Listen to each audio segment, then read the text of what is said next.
So then people, when they have an event, what they do is they keep recalling the event because the emotions of stress hormones, the survival emotions, are saying, pay attention to what happened because you want to be prepared if it happens again.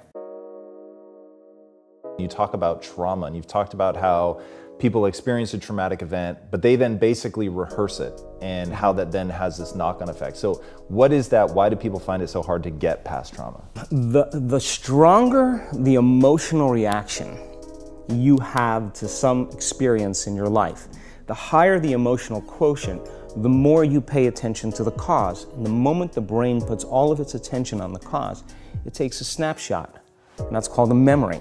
So long-term memories are created from very highly emotional experiences.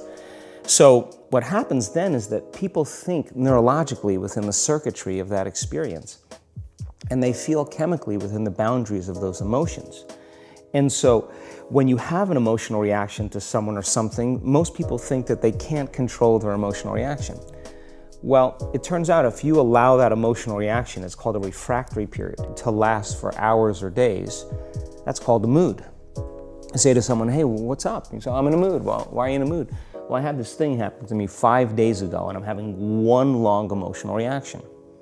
If you keep that same emotional reaction going on for weeks or months, that's called temperament. Why is he so bitter? I don't know, let's ask him. Why is he so bitter? Why are you bitter? Well, I had this thing happen to me 9 months ago. And if you keep that same emotional reaction going on for years on end, that's called a personality trait. And so learning how to shorten your refractory period of emotional reactions is really where the work starts. So then people, when they have an event, what they do is they keep recalling the event because the emotions of stress hormones, the survival emotions, are saying, pay attention to what happened because you want to be prepared if it happens again. Turns out most people spend 70% of their life living in survival and living in stress. So they're always anticipating the worst case scenario based on a past experience. And they're literally, out of the infinite potentials in the quantum field, they're selecting the worst possible outcome, and they're beginning to emotionally embrace it with fear. And they're conditioning their body into a state of fear. Do that enough times, body has a panic attack without you. You can't even predict it because it's programmed subconsciously. So then you say to the person, why are you this way? And they'll say, I am this way because of this event that happened to me 15 or 20 years ago. And what that means from a biological standpoint is that they haven't been able to change since that event. So then the emotions from the experience tend to give the body and the brain a rush of energy. So people become addicted to the rush of those emotions, and they use the problems and conditions in their life to reaffirm their limitation, so at least they can feel something. So now when it comes time to change, you say to the person, why are you this way? Well, every time they recall the event, they're producing the same chemistry in their brain and body as if the event is occurring, firing and wiring the same circuits and sending the same emotional signature to the body. Well, what's the relevance behind that? Well, your body is the unconscious mind. It doesn't know the difference between the experience that's creating the emotion and the emotion that you're creating by thought alone. So the body's believing it's living in the same past experience 24 hours a day, 7 days a week, 365 days a year.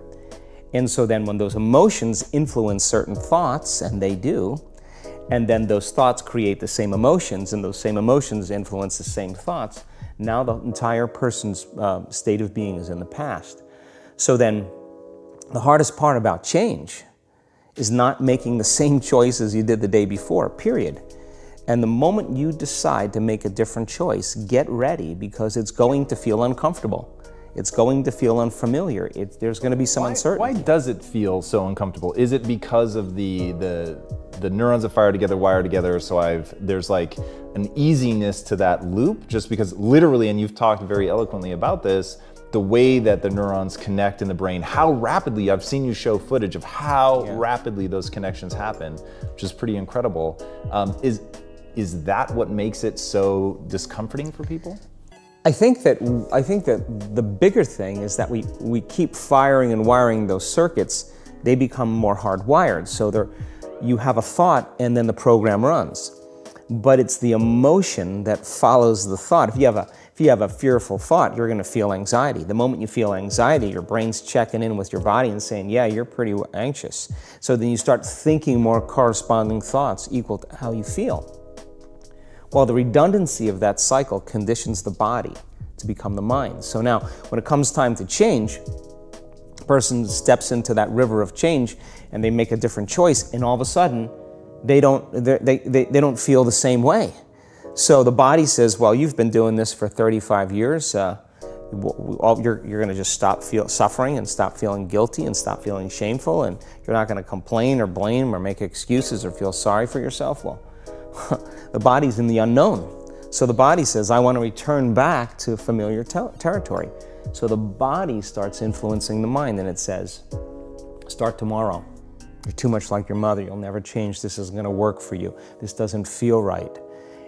And so if you respond to that thought as if it's true, that same thought will lead to the same choice, which will lead to the same behavior, which will create the same experience, which will produce the same emotion.